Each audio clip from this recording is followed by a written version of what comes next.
Ramdam pa rin ng mga residente sa Albay ang takot dahil sa pag-aalboroto ng Bulkang Mayon. Ayon sa PHIVOX, posibleng tumagal yan ng 6 na buwan. Nasa frontline ang balitang yan si Gio Robles. Ala! Oh, Jesus! Dakulo na!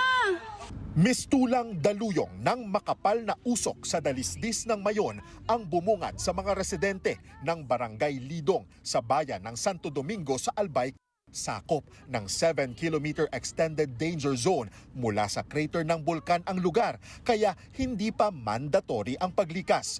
Gayunpaman, ramdam pa rin ang takot sa mga residente habang nakatingin sa malayo. Sige ng baba! Ayon sa PHIVOX, hindi simpleng ulap ng abo ang nakita ng mga residente. Ito yung tinatawag nating pyroclastic density current or yung dito sa Bicol ang tawag nila uson.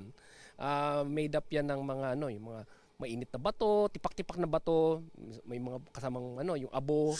Sabi pa ng PHIVOX, maging babala raw sana ang uson sa mga bakwit na wag munang bumalik sa 6-kilometer danger zone ng bulkan.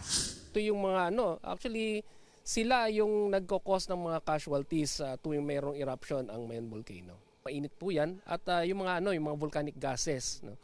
So napakainit po niyan. Minsan nasa halos 300 degrees Celsius, 600 degrees Celsius. At napakabilis kung nakita niyo naman yung video.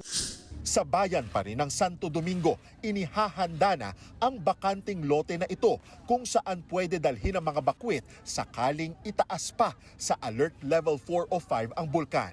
Ibig sabihin yan, ililikas ang aabot sa 79,000 na mga residente na nakatira sa 7 to 8 extended danger zone. Nagbayanihan na ang mga residente mula sa Barangay Lidong at Barangay San Isidro na linisin ang lugar na posibleng pagtayuan nila ng mga tent at kubo. Ang una po, sa school po muna sila i-evacuate ng 15 days. Habang po nandoon sa school, saka po sila gagawa ng mga shanties. In preparation po ito na ginagawa, nililinis po muna, saka kung halimbawa man magtaas ang level ng Mayon volcano. Patuloy na nagpapakita ng aktibidad ang bulkan na nakitaan ng bagong magma na umaakyat sa crater nito base sa obserbasyon ng PHIVOX.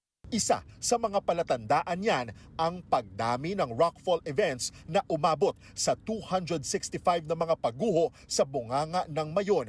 Posibleng tumagal ng 6 na buwan ang pag-aalburuto ng Mayon ayon sa PHIVOX. May 3 senaryo na tinitignan ang mga volcanologists.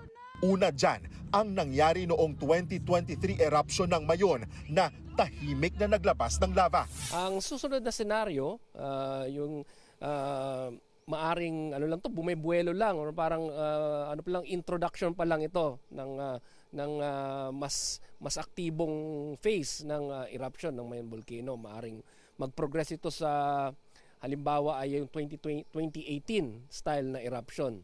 Nagbabalita mula sa Frontline, Gio Robles, News 5.